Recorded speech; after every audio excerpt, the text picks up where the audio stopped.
Yes. So, hello everyone. Good evening. I Astos. Welcome to you in today's book discussion. This discussion is organizing under the IOE project titled "Print as a Prescription, Print as a Control and Print as an Assistant, Prescription as a Control: A Cultural History of Banned Hindi Urdu Writings from 1850 to 1947." This ongoing project collaboration between Department of Hindi, University of Hyderabad, and CSDS New Delhi. Today we will discuss on Hicky Bengal Gazette, the untold story of India's first newspaper, written by Dr. Andrew Otis. Andrew Otis received BA in History and Political Science from the University of Rochester in 2011 and a PhD in journalism from University of Maryland in 2022. He received a Fulbright Fellow in 2013 and he lived in India and Sri Lanka. Now he lives in Washington, D.C. and worked at the Chronicle of Higher Education. First, I request to Professor Gajendra Pathak for a welcome note. Professor Pathak is a principal investigator of the project and head of the Department of Hindi and the University of Hyderabad. Now I invite Professor Gajendra Pathak.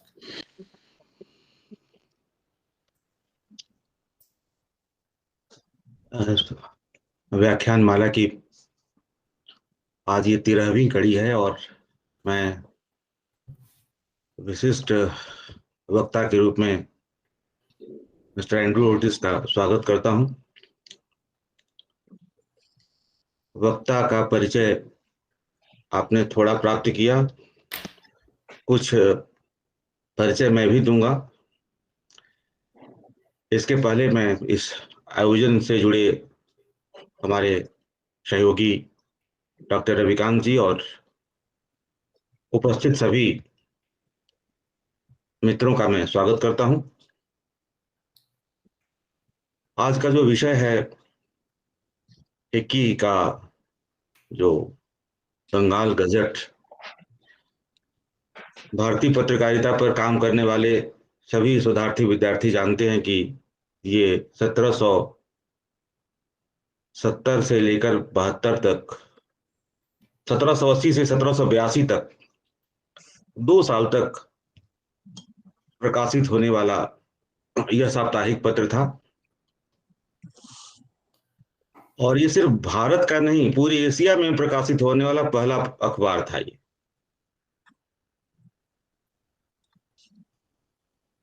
East India company के आगमन के साथ ही 3-4 साल के बाद जो भीषण अकाल पड़ा, जिसके साक्ष्य हमारे आनंद मठ में मौजूद हैं, और ईस्ट इंडिया कंपनी की नीतियों की जो पोल खुली, हिक्की के बंगाल गजट में उसके साक्ष्य मौजूद हैं और यही कारण है कि उसे ईस्ट इंडिया कंपनी के कोपभाजन का शिकार होना पड़ा और ईस्ट इंडिया कंपनी ने उसे जब्त किया, प्रेस को भी प्रिंटिंग को उठाकर ले गए। ये हमारा सौभाग्य है आज का कि प्रमुख अमेरिकी अकादमिक पत्रकार, मुझे याद है जो एंड्रूस की किताब आई वो एशियन रिव्यू में 2018 में अपने समय की दुनिया की सर्वश्रेष्ठ किताबों में से एक किताब थी।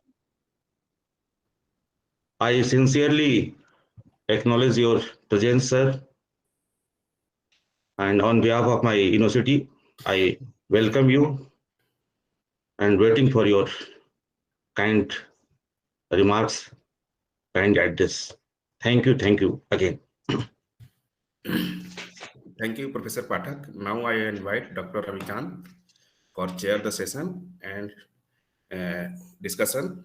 Dr. Ravikant is an associate professor at CSDS New Delhi and co-principal of the project. Now I invite Dr. Ravikant. I'm here. Andrew, proceed with your paper. We are all looking forward to it. All right, I'll begin now. Thanks, Ashutosh. I appreciate that.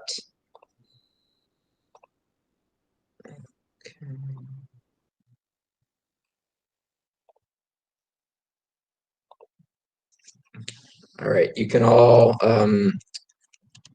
see my screen here. Give me a thumbs up. Good, good, good, good. Okay.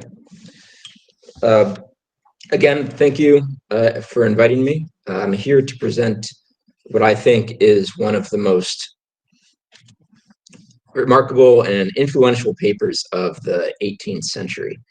It's known as Hicky's Bengal Gazette, and it was named after its founder, an Irishman named James Augustus Hicky. It was printed 2 short years from 1780 to 1782, during a time when the British were increasing their attempts to control the majority of the Indian subcontinent. So today, I'll talk briefly about the newspaper, and I will discuss some of my more recent research, and I'll also talk more specifically about the resistance to East India Company and colonial rule that the newspaper exemplified, and how that contrasted with some of the other, some of its peers, some of the other newspapers during this time period. Let me just make sure I'm sharing the, there we go, okay, perfect. So my research took me over 3 continents and about 5 years, from the US to India, Germany, the UK, and back to India many times. This type of research, doing historical work, as I'm sure many of you are aware, can be quite challenging. It's difficult to sometimes access resources. I'll show you a quick video from the Madras University Library Archive. I was invited by a professor there to go tour the archives. And without any other further ado, let me just show you briefly about what some of the research in archival work is like.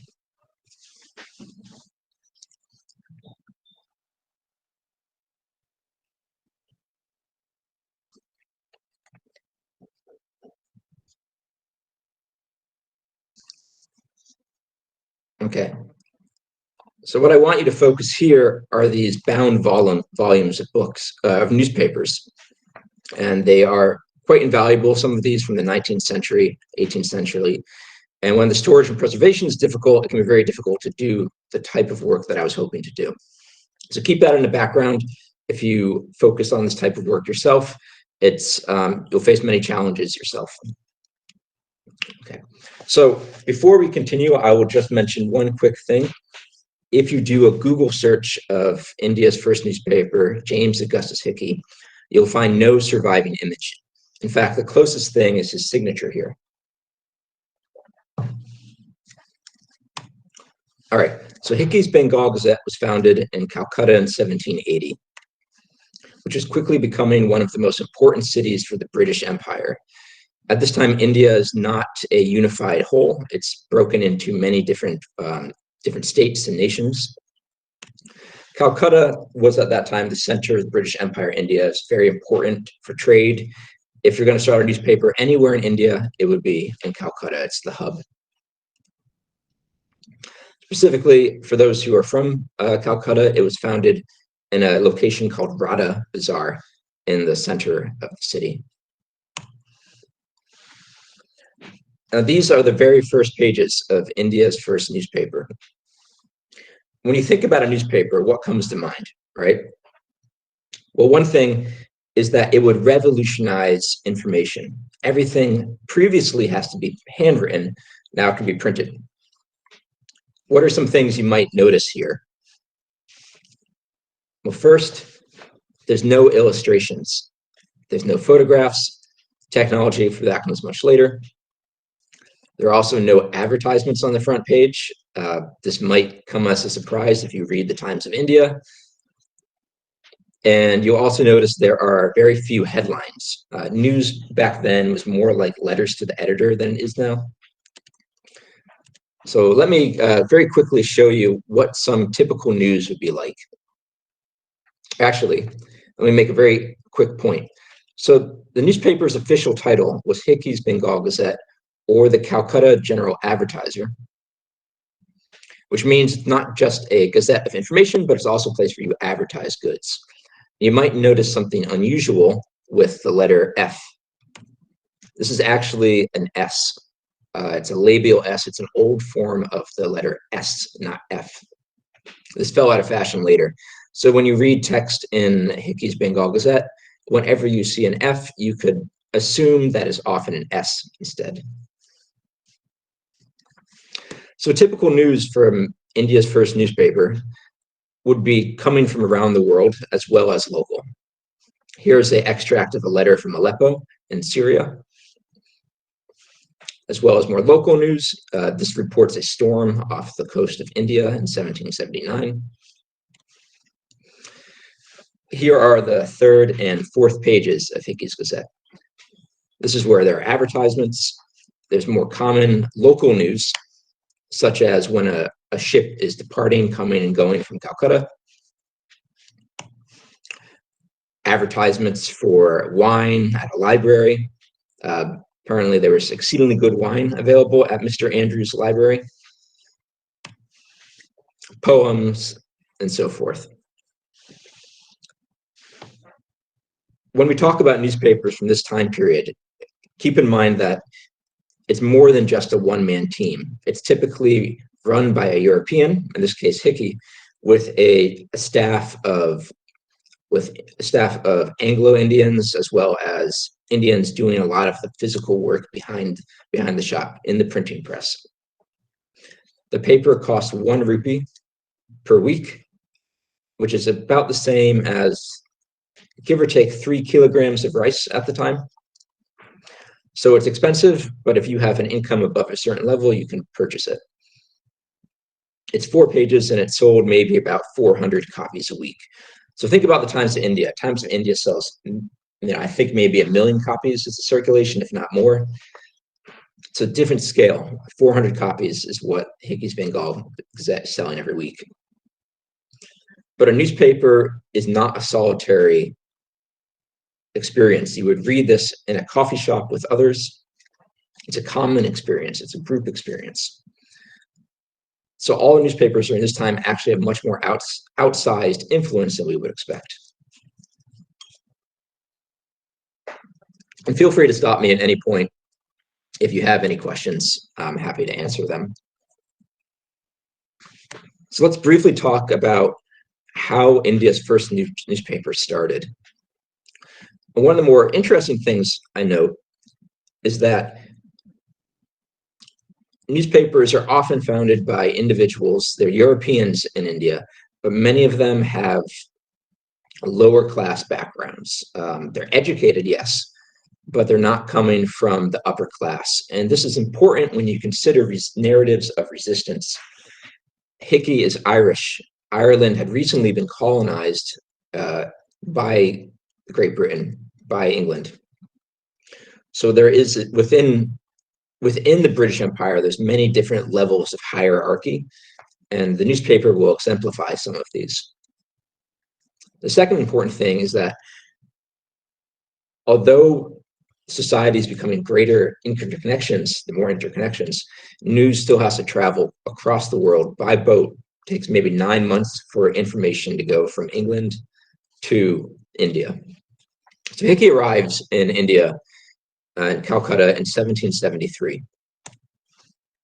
He starts a business. Unfortunately, his business fails.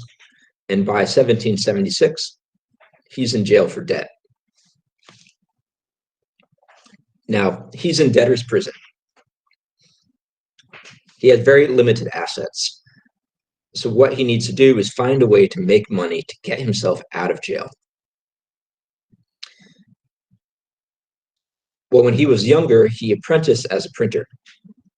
And so he has the idea that while he's inside jail, while he's inside debtor's prison, he can launch a printing business. So by 1777, he founds what might be Calcutta's first printing press, all while in his jail cell. And at this time, he's not running a newspaper yet. In fact, most of the printing that's happening in northern India are things like this, what I'm showing you here on the screen. This is an advertisement for silks, silverware, goods from China. So Hickey's printing advertisements, printing notifications, but he's not yet printing a newspaper.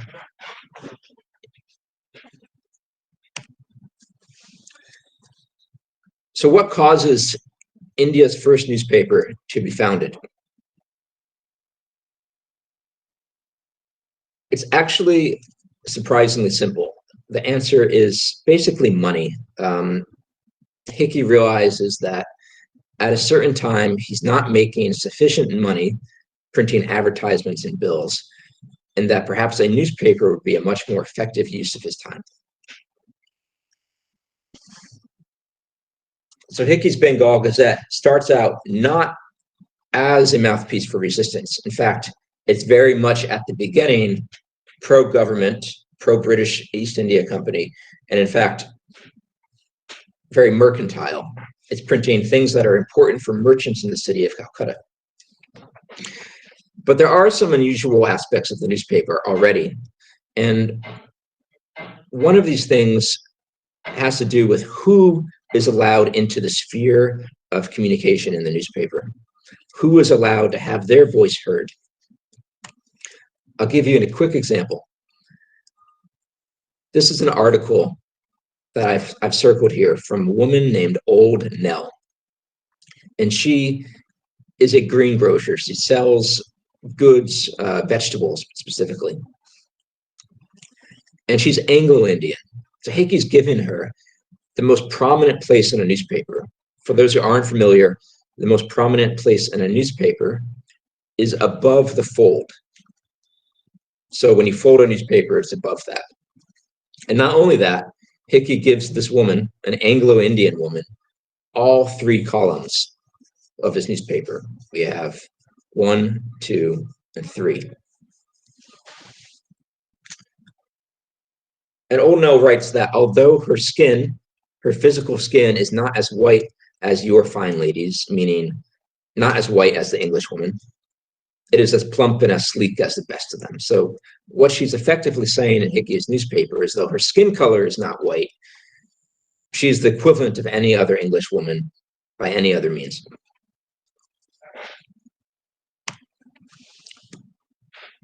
And she writes about her daily life in the newspaper. So when we think about resistance, resistance can come in many forms to rule. It can come in sort of the grand political narratives, talking about freedom of the press. It can come in the narratives of representation, taxation without representation. But it can also come in very minor and very, very nuanced sort of micro narratives. And Old Nell is explaining her life. She says, "You must know, Mr. Hickey, my husband is a gardener. Therefore, we are up at daybreak plucking roots, washing them for the market. And I return generally by 9, sometimes sooner. I eat a hearty breakfast, not of slip-slop tea, but of good congee. After which I attend to the domestic affairs of our little cottage, whilst my husband is plowing and working the grounds. Our dinner is generally made of wholesome curries, poultry of the yard. Congee again serves us for supper." So Hickey has given this woman, a lower class woman who sells vegetables, a prominent place in a newspaper. And this is rather remarkable. In fact, you very rarely see such a thing in newspapers in the UK, in the United States, or around the world at this time period. And it has to do with sort of Hickey's lower class upbringing himself.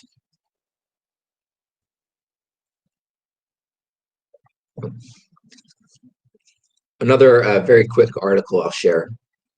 Hickey is writing about fire that happens in Calcutta. Fire is a major issue that surrounds pretty much anyone's life in the 18th century. And this fire, about 15,000 people they lose their homes because of it.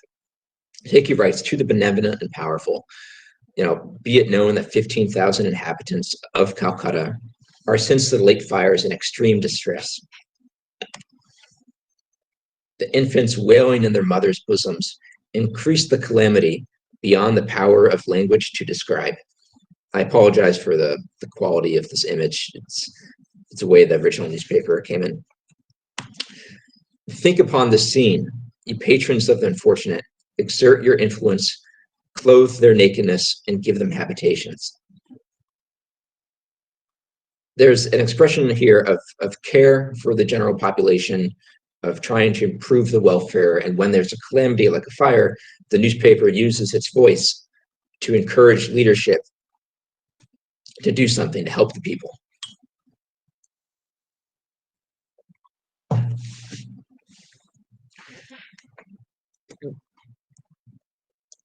The singular event that causes India's first newspaper to switch from a mercantile paper into one that is a paper of, effectively a paper of resistance, has to do with a interaction between Hicky and the Governor General Warren Hastings' wife, Marion.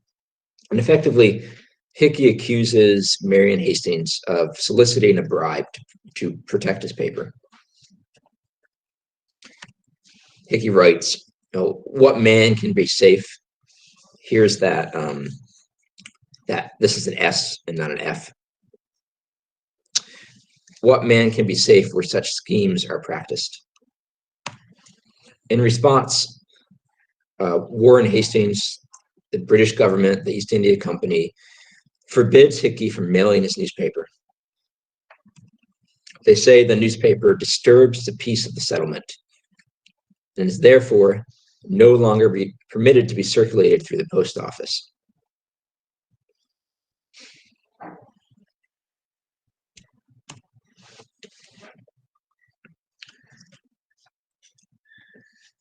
At this time, I made a sort of surprising discovery. And for those of you who study newspaper history, almost all newspapers in some way or another, they have a slogan or a tagline of some forth. Around this time, Hicky began sporting his own slogan. It's a weekly commercial paper, open to all parties, but influenced by none. At first, this might seem like, who cares? It's not really a particularly meaningful slogan on face value. But one day, I happened to be actually in this library, in this museum in Washington, D.C. It's called the Newseum. It doesn't exist anymore, but it was a remarkable place because it was a repository for newspaper history in the United States. And I was looking at newspapers from the 18th century. They have drawers and drawers and drawers of newspapers. Remarkably, I saw the same exact slogan on American newspapers. I saw the slogan, open to all parties, but influenced by none, specifically on papers that were arguing for independence in the United States, in America, arguing for independence against Great Britain. So what's happening here? Well, let's first notice the date. Hicky copies the slogan, but the date here is interesting. This paper on top is called the Massachusetts Spy. It's a paper in Massachusetts, United States. And in 1771, it uses the slogan, open to all parties, but influenced by none. In 1781, 10 years later, Hicky copies that same slogan.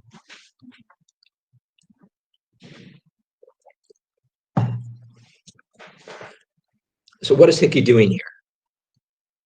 Well, he's signaling to the East India Company leadership that he will now be a resistance paper, and he's signaling to his audience as well. Effectively, he copies a slogan from the American Revolution, slogan anti-British, and he uses that for his own newspaper. So this is quite a remarkable finding, I think, at least, and really led me to sort of consider the ways that, the ways that symbolism are really important, the ways that slogans are really important to signal a movement or signal a set of ideas. and Hicky begins printing other articles. One of these articles is a rather radical screed against the British.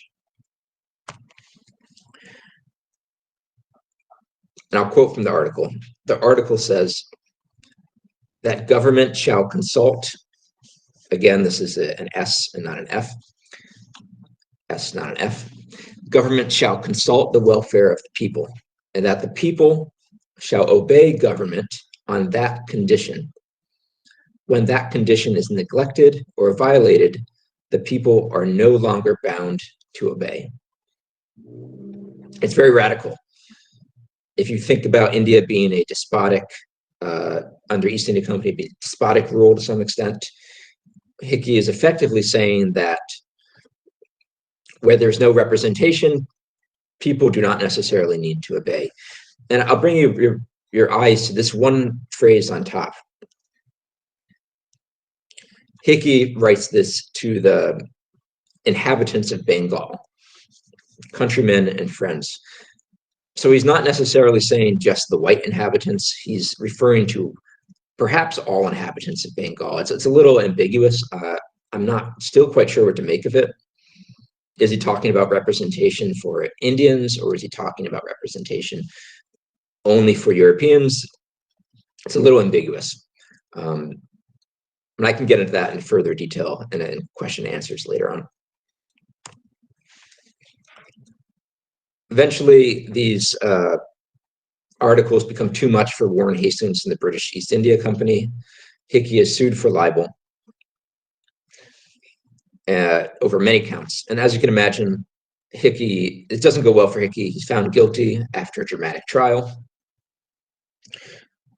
And a few of the things that Hicky had going against him was, in fact, that the Chief Justice of the Supreme Court, a man named Elijah Impe, was given a very large bribe, and so was another judge named Robert Chambers. So Hastings has bribed the Supreme Court.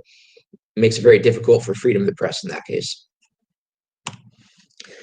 But there's a third justice, a man named John Hyde, and he was, by all accounts, a very honest judge. Hyde kept detailed notebooks of his time in court.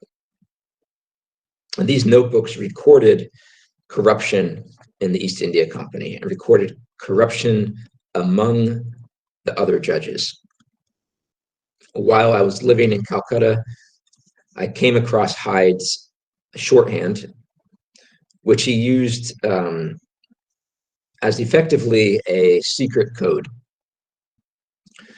I brought this code to an expert in cryptology, and I found that within this code, Hyde is writing about his fellow judges accepting bribes. I'm going to skip this there. Okay, so I'll pause for a second and say I have a forthcoming paper on this code. I hope to publish it next year. I can talk about the findings more specifically. But suffice to say that trials such as Hicky's trial, freedom of the press struggles in early India were being documented at the time.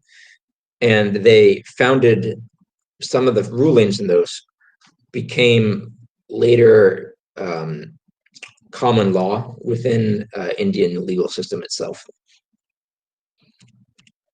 Okay. I have a paper, I'll talk about some recent research now. I have a paper published just last year, and I want to bring your attention to this chart, specifically what's going on here. Basically, what Hicky does in his trial is that he argues that journalists in 18th century India, they need to fight against repression through the legal system. And in fact, they need to try new and creative legal strategies. In the 18th century and British common law, which was over British common law is over the United States. It's over India. It's a legal system that many countries, former British colonies, have today. And in British common law, at this time, malice is intention. Sorry, and the intent of what you're writing is not a determining factor in a libel trial. What that effectively means is that when Hicky goes to argue that he did not libel, he did not defame Warren Hastings or other members of the East India Company, he cannot say that he never had intent to do so. So jury nullification is the idea that if a defense knows, for instance, that they're not going to win a trial, but they think that they might be able to convince a jury that the law itself is unfair, they pursue jury nullification. So effectively, Hicky is saying that English law is unfair, and I'm going to use the court as a way to show you that the English law is unfair, that I never had malicious intent when I was writing these articles. And he's part of a wider movement to change English law at the time. And eventually it actually does change. Around 1792, new laws come in. Fox's Libel Act is one of them. The American Bill of Rights enshrines another. And these laws basically say that to be found guilty of libel, a printer must have had malicious intent against someone. So there is resistance in many ways that Hicky is using here. One, he's using the legal system. He ultimately fails. One, he's using these broad narratives of resistance, taxation without representation. And lastly, he's using the sort of micro-resistance, right? He's printing articles from people who are in the lower echelons of society.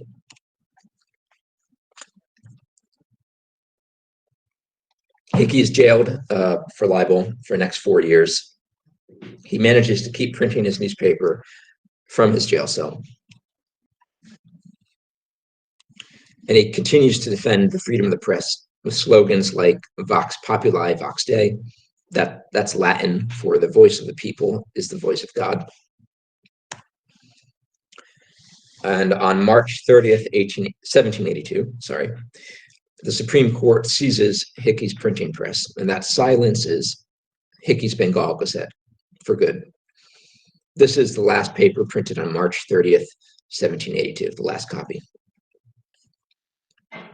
I'll wrap up with some thoughts and ideas, and then we can open it to Q&A. I just briefly will mention that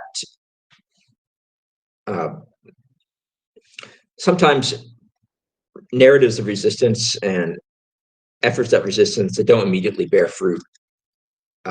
Think about, I know, Ravi, you mentioned Gandhi just before now. It takes many years, it takes decades sometimes before change happens. In Hicky's case, about 5 years after the end of his newspaper, there is a large impeachment trial against the British leadership, against specifically Warren Hastings, who is impeached, and also the Chief Justice, Elijah Impe, who is also impeached, both for corruption. They're both ultimately acquitted. But this is sort of a beginning time where narratives of resistance are in their infancy in India, and there at least is some amount in the UK and in London. There's some amount of response to what's going on in India. And there's a lot of popular response. There's a lot of outrage too. So it does have an effect. All right. In 1802, Hicky dies. He's on a ship to China. I don't exactly know why. Let me leave you with three particular reasons why we should care. The so what question. Why is this important? Why is India's first newspaper meaningful on a wider scale? Well, the first, and I think one of the most foremost reasons, is that if you look at some of the early Indian-owned newspapers, they pay homage to Hicky's Bengal Gazette. So in 1818, an Indian-owned newspaper calls itself the Bengal Gazette, and it was founded by a man named Ganga Kishore Bhattacharya.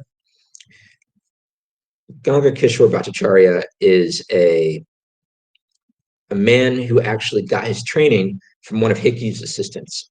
So there's something like a family tree. You know, it starts with Hicky and a few other journalists in India. They train other printers. Those printers eventually start training India's first newspapermen. Without Hicky at the beginning, this may not have happened. So when you think about India's vibrant press scene now, hundreds of newspapers in India, it's got to start somewhere, and it starts with Hicky. So Paul Ferris, that's his name right there. Paul Ferris is Hickey's assistant. And if anyone can read Bangla here, you can see this is Ganga Kishore Bhattacharya's grave. Paul Ferris teaches Ganga Kishore Bhattacharya how to run a newspaper, how to do all the business behind it. And Paul Ferris was Hickey's assistant. So much of the tradition and heritage of India's journalism, you can think of it as stemming from some of these early newspapers, such as Hicky. This is sort of a side point, but today we think of Facebook and Twitter as democratizing and divisive. In many ways, newspapers in the 18th century were also thought of democratizing and also divisive. So they open up the sphere of who can communicate, who has a place in society, but they also cause division in society. You know, they're at a place where ideas flourish, but there might also be disinformation, for instance, misinformation. So there's two sides of the coin. And lastly, and I think this is most important, we have to look at where free speech came from, where the ideas of freedom of the press, freedom of expression come from. And in many ways, some of these early narratives of being able to speak one's mind, they come from the early newspapers. I wrote about Hickey's Bengal Gazette, but there are others. There's one founded by another Irishman named William Duane. There's Ram Mohan Roy. There's other newspapers, both in English and in vernacular languages. And they continuously press over a 100-year, 200-year period for free speech. And we still see this problem today. You know, I'm reminded of the BBC's offices in Delhi were raided just a few weeks ago. So it's an ongoing battle, right? It's one that we still fight throughout the world. And it's something that we will continue to fight. So thank you for joining the talk. I would like to open it for questions and answers now. And I hope that this was enlightening in some way. And I look forward to hearing any questions you have. Thank you, Andrew. It was absolutely lucid, and it actually should inspire a lot of us to read the whole book and also try and render it into Indian languages because it is a foundational, newspaper. As you rightly pointed out, it has defined the way newspapers shape themselves. Of course, it was different. Newspapers looked different at that point of time. It was a pioneer newspaper. So it matters that people actually paid tribute to it when they started off. So it was actually a foundational moment. And it did, undertake the whole journey that a newspaper which is grounded very much in people's sensibilities, newspaper which is fighting for the people and their sensibilities, newspaper that is not tolerant of corruption, which is what East India Company actually represented, right? I mean, we know, Uday Prakash has written a whole story, a leading story writer of Hindi. It's called Warren Hastings, Sard, the Bull of Warren Hastings.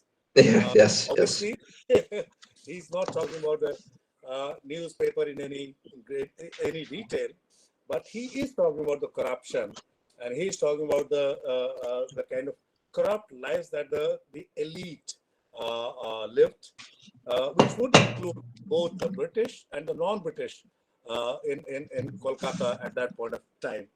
So thanks a lot for introducing. There's a lot in the book. Let me assure my friends who are listening to you, and it must be read. It's written in a very friendly manner. It opens with a quote, and it has several biographies actually converging to tell us the story of one newspaper. It's not only about Hicky, and there is the Hicky, the guy who's a lawyer who has painstakingly, jotted down his notes, which Andrew painstakingly rediscovers, rereads for us, and then tells us the whole story. So I think this book actually needs to be translated into all Indian languages, but we will definitely try to render it into Hindi. Yes, the battle of censorship with power is as old as censorship, and the idea of freedom of expression is older than the idea of a newspaper. And any encyclopedia of censorship will tell you that there have been battles earlier also, even before print arrived, even before the newspapers arrived, etc. So, and of course, the battle continues, as you rightly pointed out. What is interesting is that Andrew situates the newspaper in its own times, but also in a kind of class war that was raging at the time. And also the sympathies of the newspaper are with the downtrodden, even though the language that it is printed in and it speaks is English. And of course, and the public sphere did remain for a long time to come a very elite kind of sphere, right? Because there is a popular sphere also, which is not exactly the public sphere. And there is a battle going on between these various public domains. The popular is not necessarily the public. The elite who are going to schools, who are being educated in the new education, being spawned by the British and the new schools, etc., whether they are British schools, English medium schools, or whether they are Gurukuls or Indian kind of, patriotic schools, nationalist schools, schools opened up by zamindars, by various caste groups, etc., in various parts. So, I mean, there are different spheres that are emerging, and there are different kind of divisions also that are emerging across languages. And we know how partition actually, India was partitioned later as a result of those. But thanks a lot, Andrew. I will not, I would definitely like to share more about your, forthcoming paper and the codes that this good judge, the codes that you are able to break, the encodings that he wrote in, and in which he wrote about the fellow judges. It sounds really very familiar to us, and it was an inspiring moment. So people carried, on the one hand, memories, right, of different kinds of the battles that have taken place.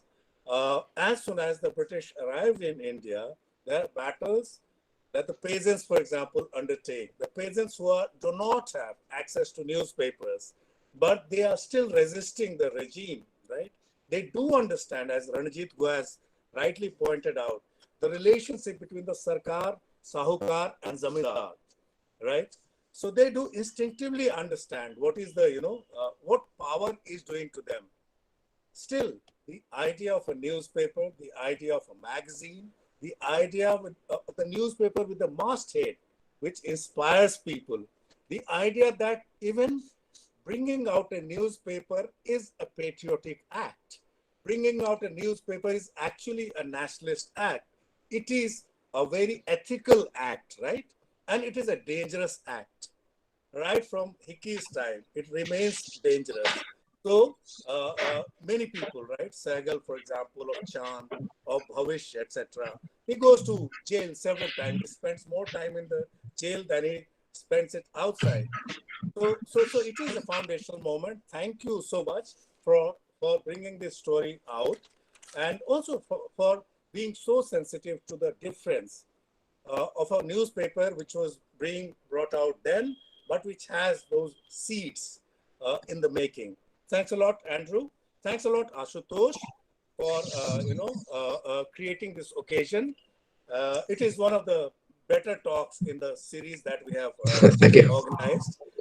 And it's wonderful, absolutely inspiring, and it will inspire our research scholars, young research scholars, to read and reread the newspapers that they have not really read very well. So thank you, Andrew. I will stop here and ask, other participants to comment, ask questions. If you want to say something in response, please feel free.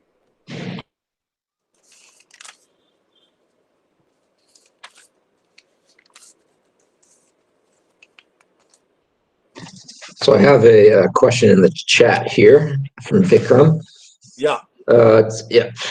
What was the initial or prime objective of Hicky behind founding Bengal Gazette? So I mentioned briefly in the chat, Hicky originally founded it as a money-making scheme. Not in a bad way, but a newspaper was seen as a way to feed his family, to provide food on the table. It's only later that Hicky transformed it into a means of resistance.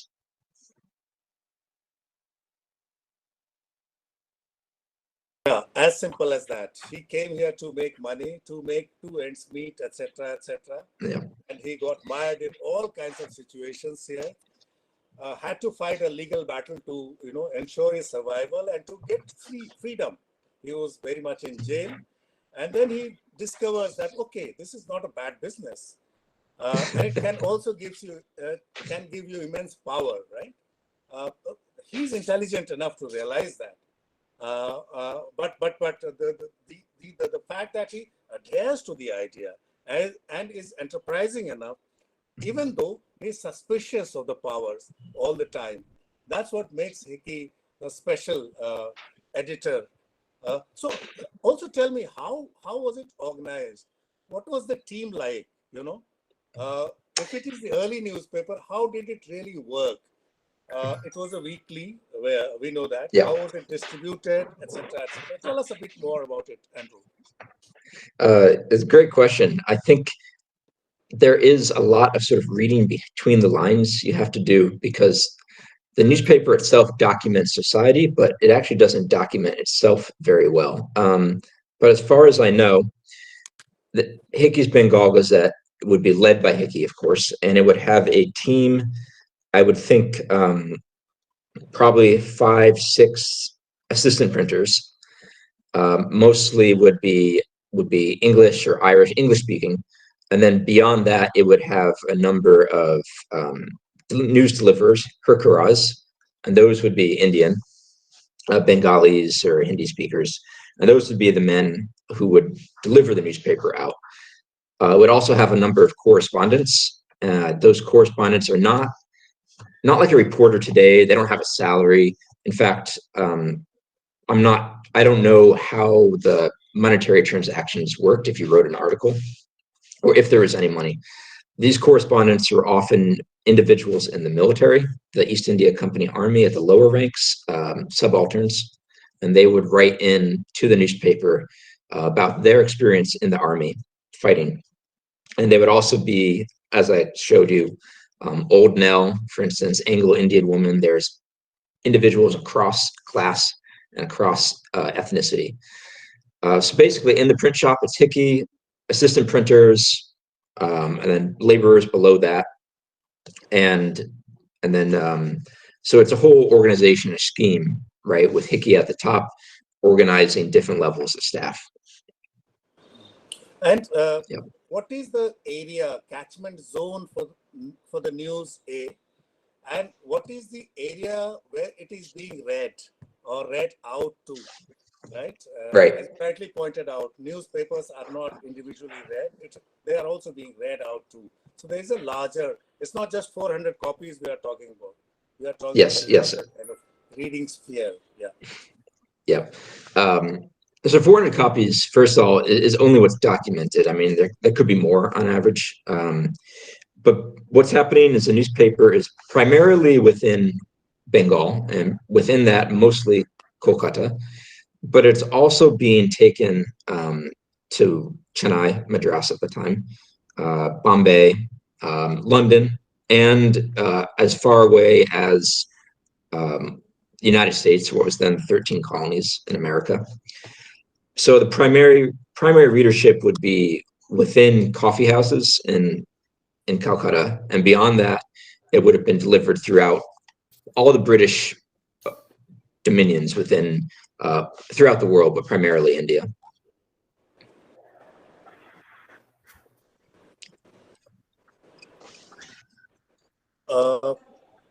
I can see some hands being raised and also a question. Gaurav Kali has asked a question.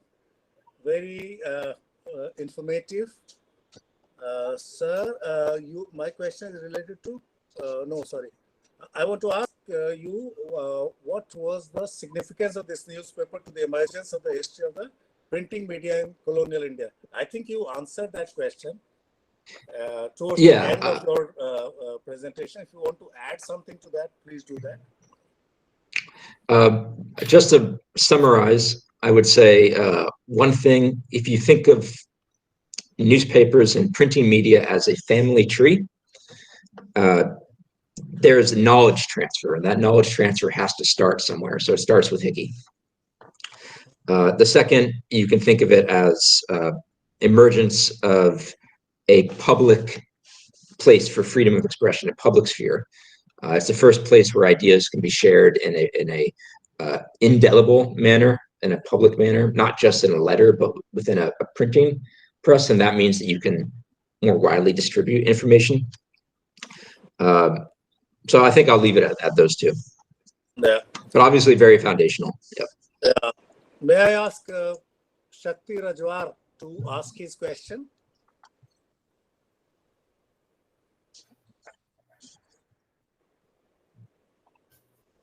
Shakti?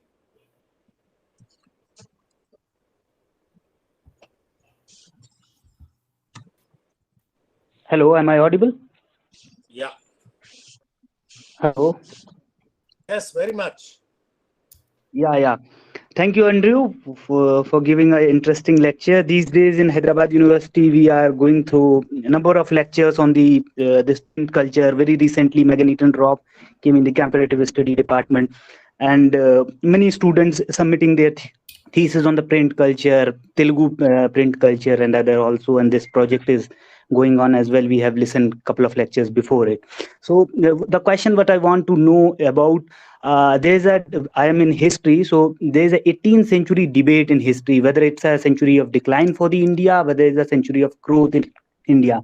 Can the archival material such as Bengal Gazette be helpful in some way answering this question, how it shows about the 18th century India? Yes, I won't answer whether it's a decline or growth. It's beyond my knowledge. But I will say that it is certainly an excellent primary source of information. Newspapers are often called the first draft of history, and that's for a reason, right? This is where you go to get the initial information. So I would highly recommend you looking at Hickys Bengal Gazette, and in fact, not just Hickys Bengal Gazette, but the other newspapers in this time frame. There are a number of online archives that you can look at. I personally, on my website, have made every copy of Hickys Bengal, every issue of Hickys Bengal Gazette for you to access. So you could go to andrewotis.com, click and download the links. So I recommend you do that, and I hope you'll find lots of information. Constantly, they're talking about in all these newspapers around politics, events that are happening across India, and it will give you a real primary source that I think will be very useful for this debate. Also, I mean, just to add to what Andrew said, I mean, yes, 18th century is a time when the Mughal Empire is declined.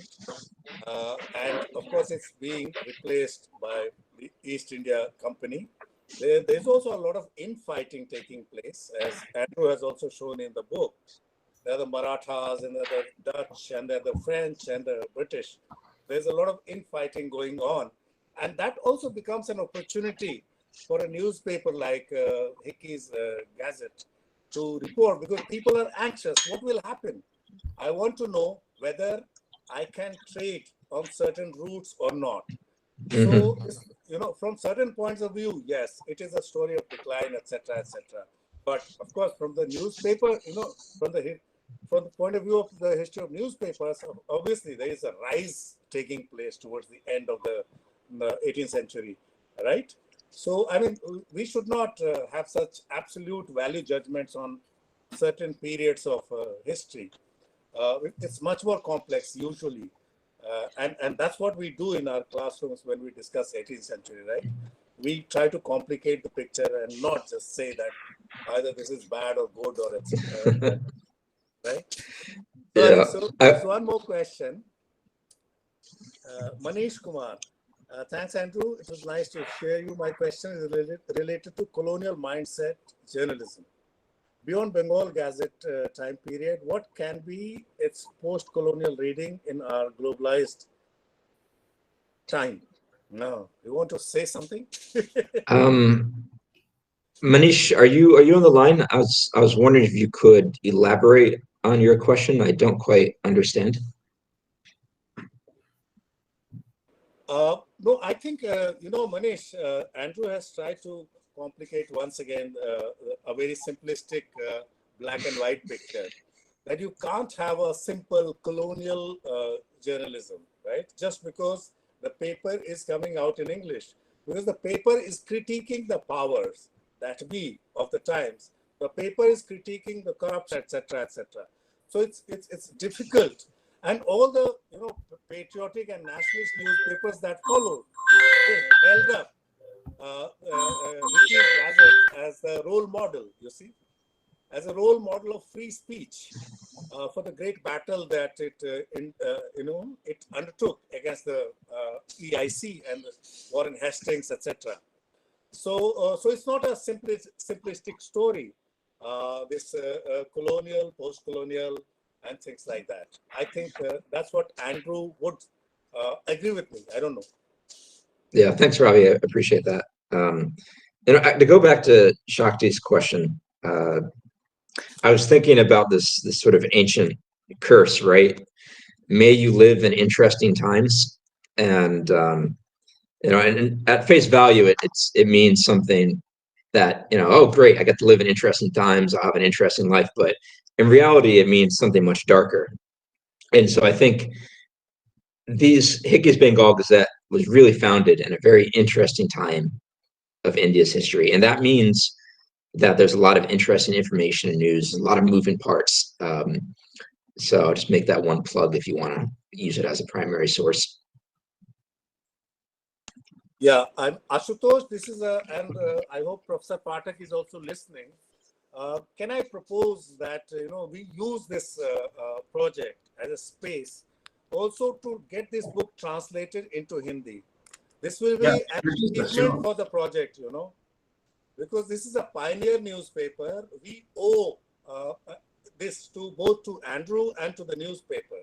We need to read it in Hindi so that a larger population reads. Also in Telugu, in Hyderabad, why not? Let's get it translated under this project. This is my humble proposal. I don't know what you think of it. Yeah. No, sir. Sure, sir. I am highly supportive of that. I would be very happy if you were to translate it. So let me know. Yeah, you will have to obtain rights, etc., from the publishers. And yeah, we can organize that if you would like to. Yeah. So great, Andrew. We look forward to your future papers and other publications. It was great listening to you. It's a wonderful introduction. And I'm sure everybody, as you can see in the chat box. Everybody enjoyed the session. Truly inspiring, and thanks for writing this again. And thanks Ashutosh for organizing this. Thanks in the department, Hyderabad University. Thank you, Pathakji, and everybody else who participated. Is there somebody with a raised hand? Ashutosh? No, sir. Okay. So should we close it now? Yeah. Okay. Thanks, Andrew. Thank you, you. everyone. Meeting you. And thanks again. Yeah. Thank you Andrews, धन्यवाद विधान जी, आप सबको धन्यवाद. Thank you, sir. Okay. Bye-bye. Bye.